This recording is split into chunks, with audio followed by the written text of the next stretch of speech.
Ya, kalau lihat judulnya pilkada dimajukan siapa diuntungkan. Kalau menurut saya rakyat yang diuntungkan. Kenapa? Kenapa? Pertama tentu dengan mempercepat pilkada ini, maka perintah filosofi keserentakan pemilu itu bisa dipenuhi. Kenapa dulu kita mengadakan pilkada serentakan? Banyak alasannya.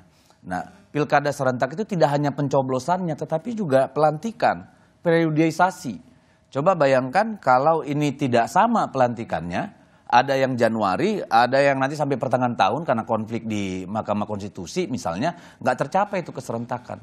Kalau keserentakan itu tidak tercapai, maka sinkronisasi proses pembangunan, perencanaan pembangunan, APBN dan segala macamnya itu bisa nggak ketemu juga, Mbak. Ya, dan itu juga berpotensi membuat situasi yang seperti sekarang terulang lagi, banyak PJ yang melaksanakan.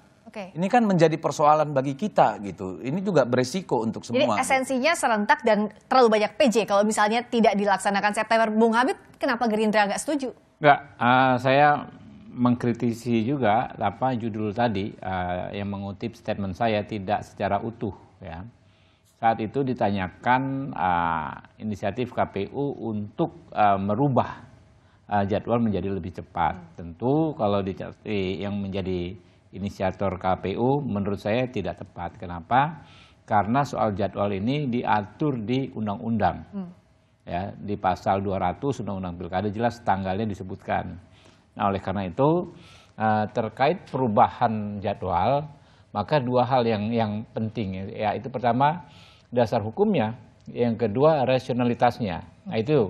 Nah, kalau dasar hukumnya nanti disampaikan kemarin dalam rapat terakhir oleh Pak Tito Karnavian di Komisi 2, kurang lebih melalui Perpu, menurut saya nggak ada masalah. Karena kan itu salah satu cara demokratis untuk merubah ketentuan. Pemerintah menerbitkan Perpu, lalu DPR memiliki hak untuk menyatakan pendapat setuju atau tidak. Nah, setuju atau tidak ini kan tergantung rasionalitasnya. Nah, rasionalitasnya kalau semata-mata hanya menghindari keterbelahan, polarisasi memang kurang kuat. Tetapi kalau alasan terbaru yang disampaikan Kemendagri, misalnya bagaimana kita bisa memiliki pemimpin yang efektif di Januari 2025, menurut saya itu layak untuk didiskusikan. Ya. Jadi keputusannya nanti akan secara resmi Gerindra disampaikan oleh wakil kami di Komisi 2 DPR RI. Layak didiskusikan, tapi apa catatannya dari Gerindra? Ya itu dia, kalau alasannya hanya menghindari polarisasi, menurut saya kurang pas ya, karena namanya polarisasi itu bukan tergantung dengan jadwal.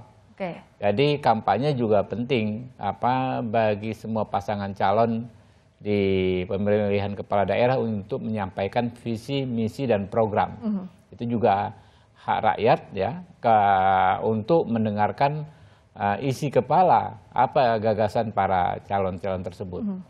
Jadi kalau alasannya hanya itu saya kurang sepakat ya. Tetapi kalau alasannya bahwa kita perlu mengawal keserentakan ini lalu di Januari ya kan, kita perlu pemimpin yang sudah efektif, menurut saya itu cukup masuk akal.